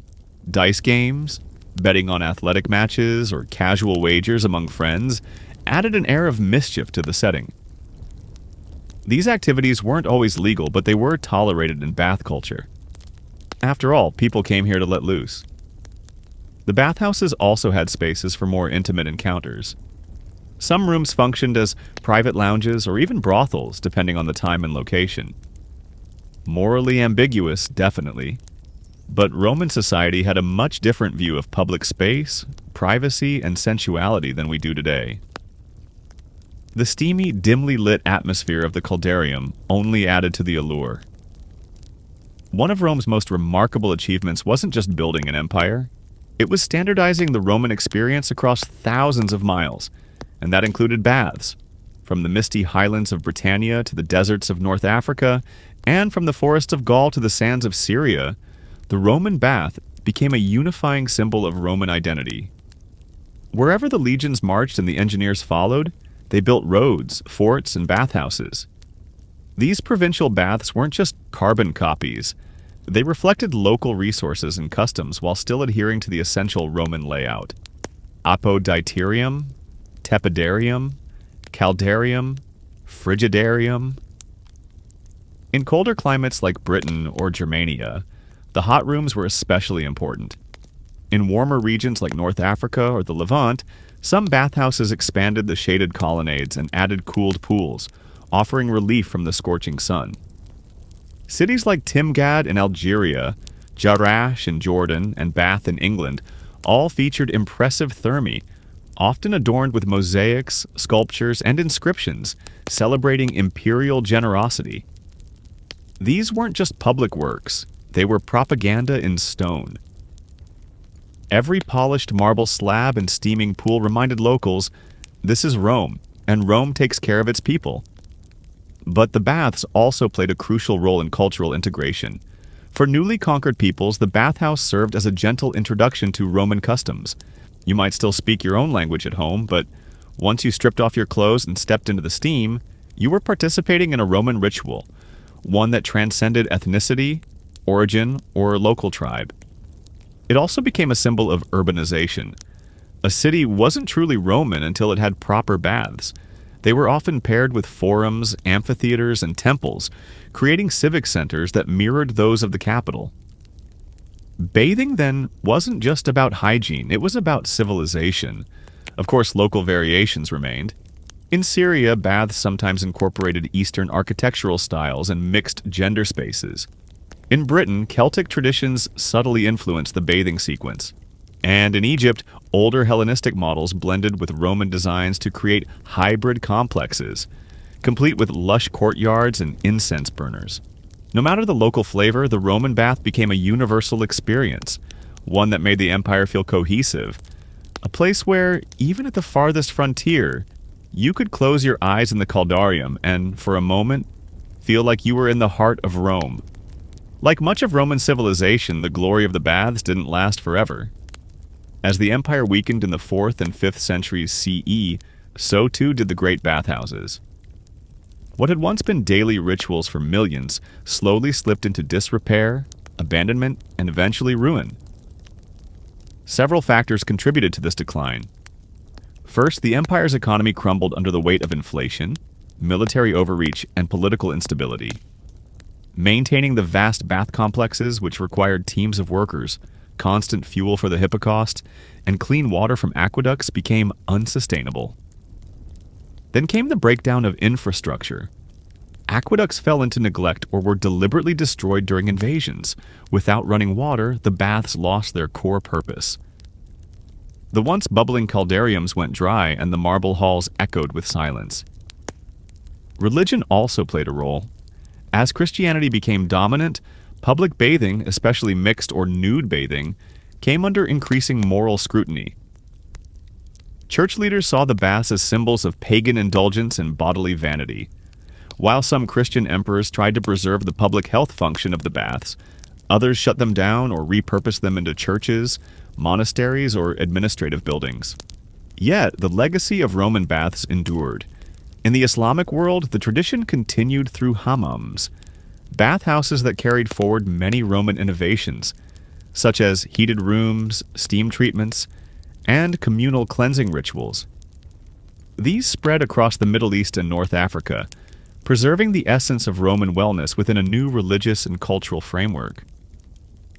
In Europe, spas and mineral baths gained popularity during the Renaissance and later the Enlightenment, especially in places like Bath, England, and Baden-Baden, Germany. These revived bathing as a therapeutic and social activity, echoing the Roman model even after the empire had long fallen. Today, the ruins of Roman baths still captivate visitors. The baths of Caracalla, the Stabian baths in Pompeii, and countless smaller sites across Europe and the Mediterranean remind us that Rome didn't just conquer through the sword. It conquered through comfort, engineering, and shared ritual. Roman baths may have crumbled, but their spirit lives on in our gyms, our spas, our hot showers, and our quiet moments of self-care. In a way, every time we draw a hot bath or sit in a sauna, we're channeling a bit of the empire. Steam rising, tension fading, time slowing, just as it did 2,000 years ago. In ancient Egypt, medicine didn't exist in a laboratory. It lived in the temple, the home, and the realm of the gods.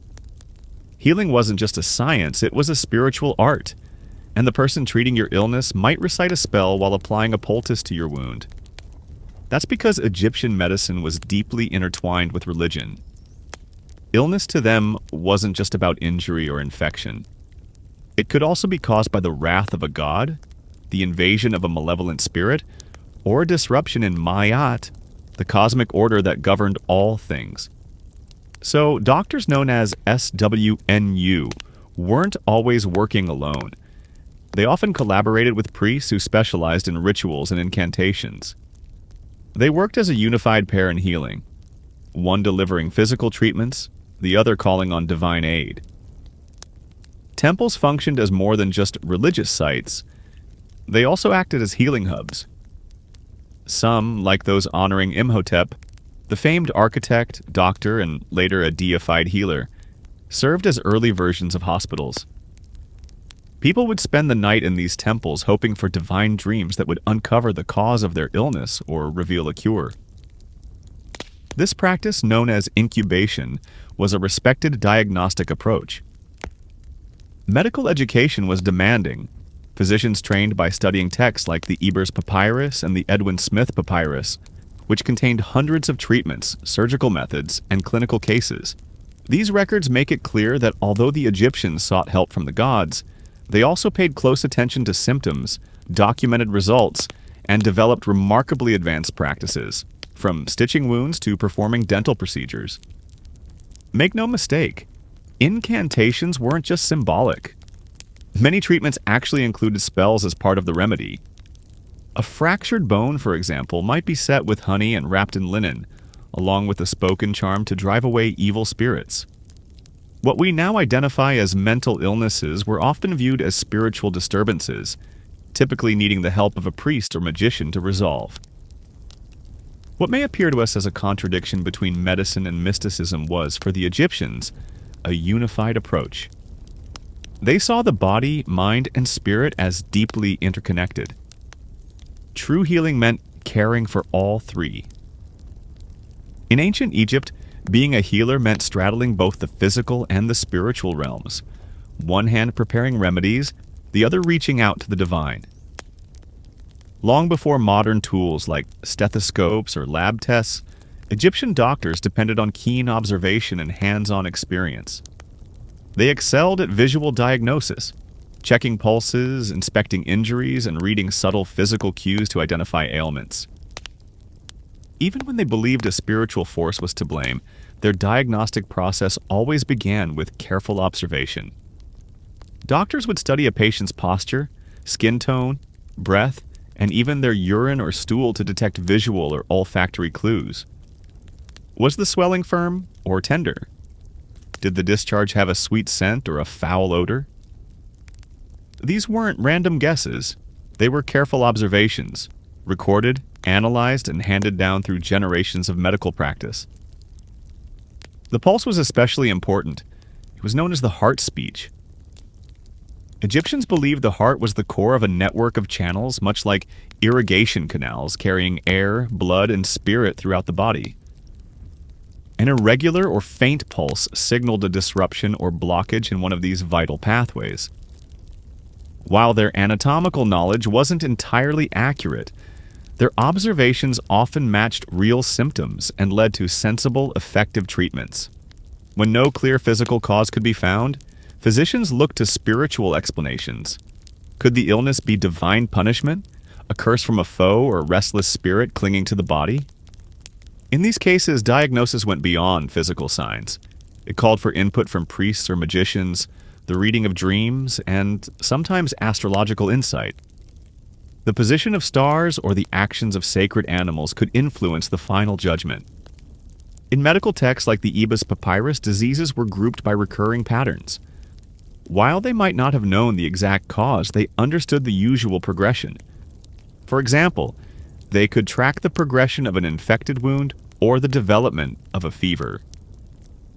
These observable patterns laid the foundation for treatment methods. Surprisingly, not all of their practices were rooted in superstition.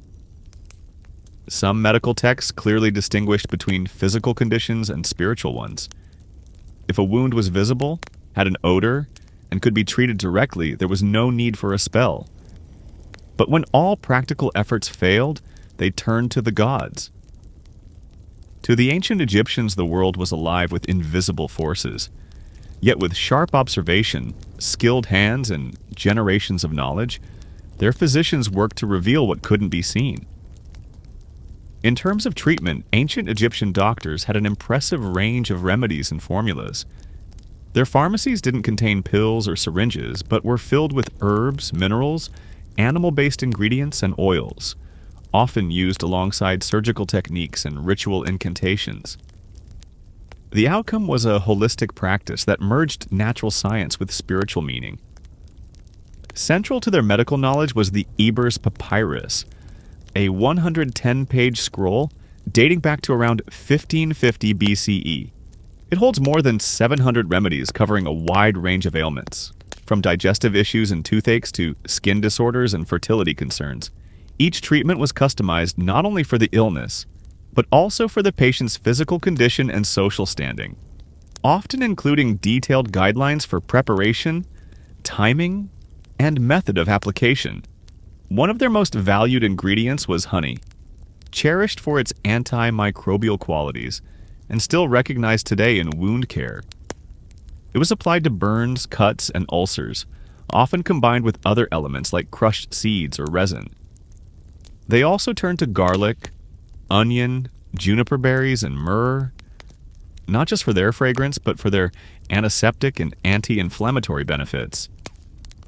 Their pharmacopoeia included more unusual substances, too. Crocodile dung used in contraceptives, lizard blood for skin conditions, hippopotamus fat, and even powdered mummified flesh for the most superstitious treatments.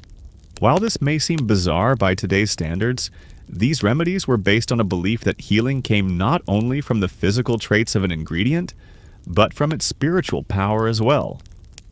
Minerals such as natron, a natural salt, were used to dry out wounds, fight infections, and even preserve the dead.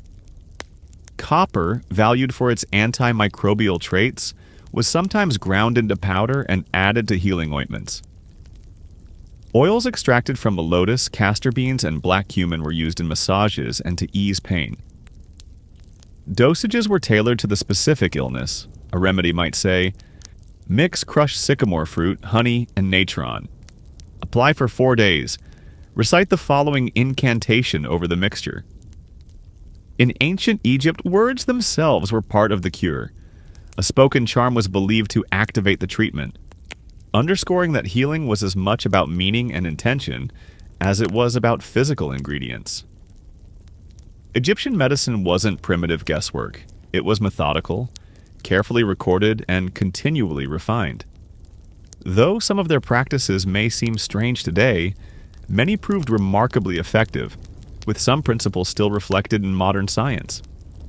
Their remedies came from nature, the human body, and the divine, and they drew from all three in their pursuit of healing. Although ancient Egyptian medicine often relied on herbs and spells, they didn't shy away from using the knife when needed. They recognized that some conditions required more than ointments or prayers. They demanded surgical skill. The strongest proof of their surgical expertise is the Edwin Smith Papyrus, a 3,600-year-old medical document that stands apart from other ancient texts. It is organized, precise, and impressively modern in its clinical approach.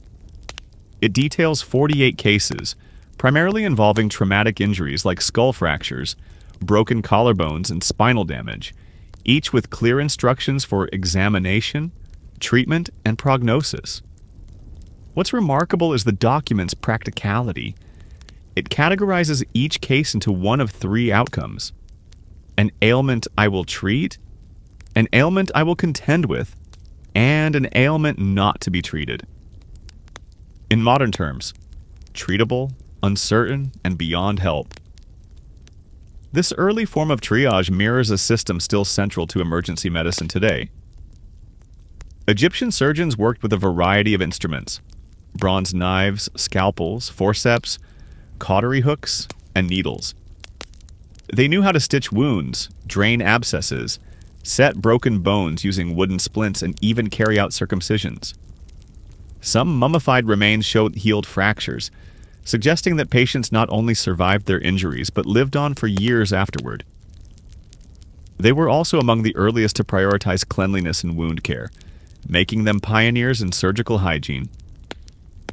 Before closing a wound with stitches, Egyptian doctors would often clean it using honey, beer, or resin, all known for their antiseptic qualities. They would then apply bandages soaked in oils or herbal blends to calm inflammation and encourage healing. To manage pain, they used opium extracts or sedative herbs, though there's no indication they had general anesthesia. Surgery was probably painful, but it was performed swiftly and with precision.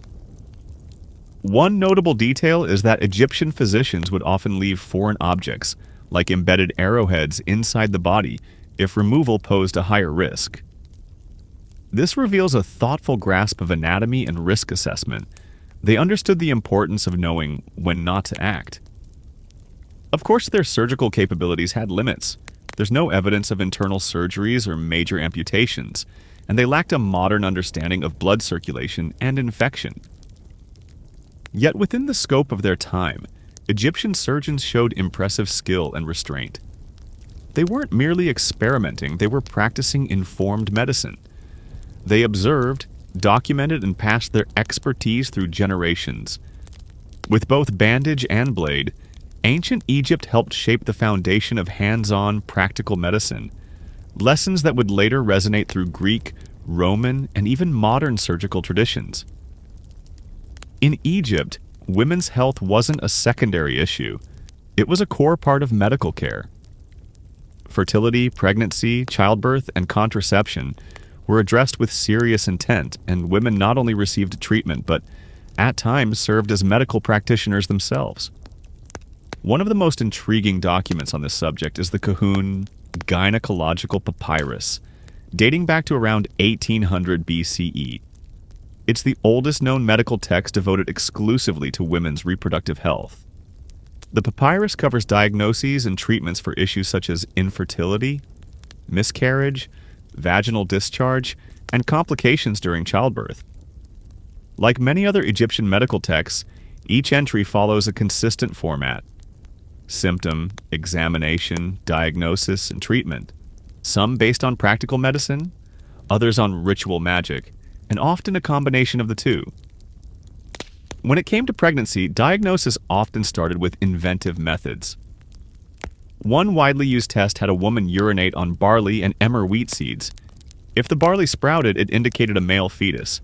If the emmer grew, a female. If neither germinated, the woman was likely not pregnant. Surprisingly, modern studies suggest this test may have had some accuracy, possibly because pregnancy hormones can influence seed germination. Contraception was also a significant focus of Egyptian medical practice. Ancient Egyptian physicians created contraceptives using blends of honey, acacia leaves, and ground dates, applied internally as a barrier. Some formulas even included crocodile dung. Though it may sound shocking, it was likely chosen for its adhesive quality and symbolic strength. These mixtures functioned as early forms of spermicides and physical barriers to conception. When it came to childbirth, midwives played a central role. Women gave birth while squatting on birth bricks, with midwives providing both practical assistance and spiritual reassurance throughout labor. Incantations were recited to repel the demoness Amet, who was thought to bring about miscarriages or complications during birth. Women often wore protective amulets, especially images of Taweret, the hippo-shaped goddess of childbirth, to safeguard the delivery. In cases of difficult labor, remedies included massaging the womb with castor oil, inhaling herbal vapors, or drinking specially prepared mixtures to help the body open and ease the birthing process. Caesarean sections were not part of their medical knowledge, so when natural birth was impossible, the outcome was often tragic. Yet much of Egyptian obstetric care was impressively advanced for its era.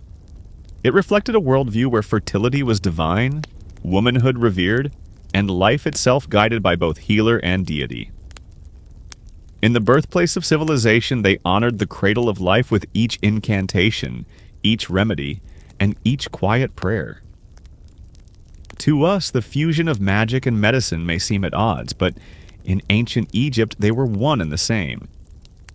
Healing the body required addressing both the physical symptoms and the unseen forces at play. Sometimes, the remedy lay as much in a spoken word as in a salve.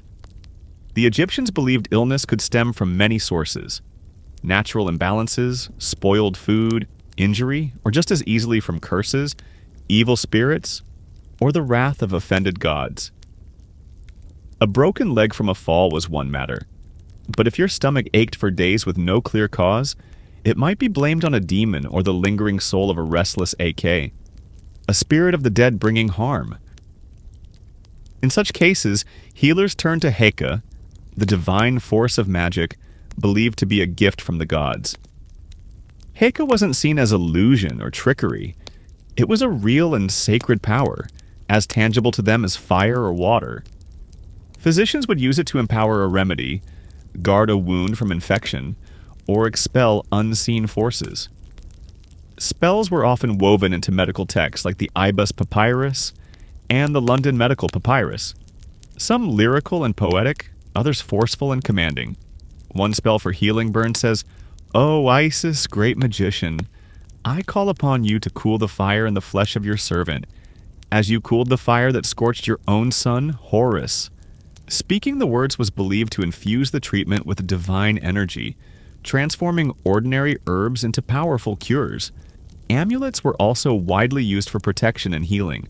Charms shaped like the Eye of Horus, the Ankh, or the scarab beetle, each carrying deep symbolic meaning, were worn to guard the body and soul. These amulets were believed to shield against evil, prevent illness, and safeguard both the living and the deceased. Some were tucked into bandages or placed directly onto wounds to enhance their healing power. Different gods were called upon depending on the nature of the illness. Sekhmet, the lion-headed goddess of plagues, was both feared and revered as a source of healing.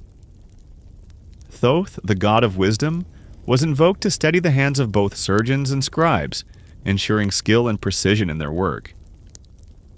In Egypt, medicine without magic was considered unfinished. The chant, the motion, the sacred symbol, all played a role in the healing process. To the ancient Egyptians, curing an illness wasn't just about easing pain, it was about re-establishing balance between the body, the spirit, and the universe. And in their view, death wasn't the conclusion of life. It marked the start of eternity. And to enter the afterlife, the body had to be carefully preserved. This gave rise to the practice of mummification, a ritual that blended medicine, magic, and early mortuary science. At its heart, mummification was about safeguarding the physical form so that the soul could return to it in the afterlife. The body wasn't viewed as just a vessel, but as a sacred structure essential for the journey beyond. It housed the Ka, the life force, and the Ba, the personality, both of which needed to reunite in the next world to achieve eternal life. The process started soon after death. The embalmers, serving as both technicians and ceremonial experts, cleansed the body using a mixture of palm wine and water from the Nile. A crucial part of the procedure involved removing the internal organs, as they decomposed rapidly. Through a cut made on the left side of the abdomen, the stomach, intestines, lungs, and liver were taken out and stored in individual canopic jars, each protected by one of Horus's 4 sons. Interestingly, the brain was deemed insignificant and was extracted through the nose using metal hooks. The heart, thought to be the center of thought and emotion, was typically left inside the body, although in later times it was sometimes removed and replaced with a sacred charm. The hollow body was filled with resins, myrrh, and linen, then entirely covered in natron, a natural salt used to dehydrate it. After 40 days, the body was rinsed, oiled, and wrapped in hundreds of yards of linen, layer after layer, often with protective amulets inserted between the wrappings. Every stage of the process was paired with chants, hymns, and rituals, many drawn from the Book of the Dead. These sacred words were meant to shield the departed from evil forces and ready them for judgment in the afterlife. The embalmer frequently donned a mask of Anubis, the jackal-headed deity of mummification, representing divine power. In many respects, mummification stood as ancient Egypt's most sophisticated medical practice, an intricate fusion of anatomical knowledge, chemical application, and spiritual design. It wasn't meant to prolong life, but to preserve it for eternity. To the ancient Egyptians, a flawless body was more than just a symbol of vitality. It was a gateway to eternal life. In each meticulously wrapped limb, they performed a kind of healing meant for the soul. While temples and tombs safeguarded the mysteries of the gods, papyrus scrolls preserved the knowledge of their physicians. Egyptian medicine wasn't merely passed down through spoken tales or folk cures. It was a structured, professional practice. Much of our understanding today comes from surviving medical texts that were recorded with remarkable precision and attention to detail. The most renowned of these texts is the Ebers Papyrus, dating back to around 1550 BCE, though it likely drew from much earlier sources. Stretching over 100 feet in length, it lists more than 700 treatments for a wide range of ailments, from toothaches and digestive issues to psychological disorders and tumors. The scroll offers thorough accounts of symptoms, diagnoses, and cures, often accompanied by spells or incantations woven into the medical practice.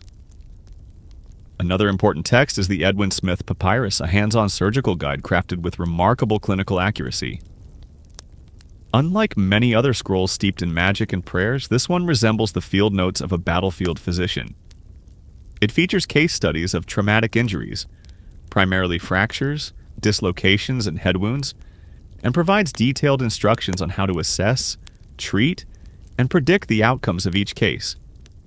It offers a rare window into how the Egyptians could distinguish between spiritual belief and practical observation. Another invaluable document, the Kahun Papyrus, centers on women's health, fertility, and gynecology. It sheds light on early methods of contraception, techniques for diagnosing pregnancy, and even surgical treatments involving the uterus. These medical writings weren't locked away. They were actively studied by scribes and physicians, many of whom received their training in houses of life, scholarly centers situated within temple complexes. In these centers, medicine was taught alongside subjects like mathematics, astronomy, and religious law. Medical trainees would hand copy texts, commit spells to memory, and learn by watching seasoned physicians in action. The Egyptians placed great value on preserving and passing down knowledge through generations. Every scroll represented a blend of lived experience, careful observation, and divine inspiration, often credited to gods like Thoth, the deity of wisdom and writing. Healers weren't just caretakers of the body, they were stewards of an ancient legacy of knowledge. Interestingly, certain Egyptian medical concepts eventually reached Greece, influencing prominent figures such as Hippocrates and Galen. Both studied Egyptian techniques and spoke highly of their systematic approach to medicine. Egypt's impact on classical medicine is unmistakable. At a time when much of the world leaned heavily on superstition, Egypt provided one of the earliest models of documented, systematic, and replicable medical science. Carefully inscribed in ink, preserved on papyrus, and shared with intention, this knowledge endured. Though their temples and tombs may have been lost to the sands of time, the legacy of ancient Egyptian medicine continues to live on. In truth, many of their methods, beliefs, and breakthroughs subtly influenced the path of global medical progress.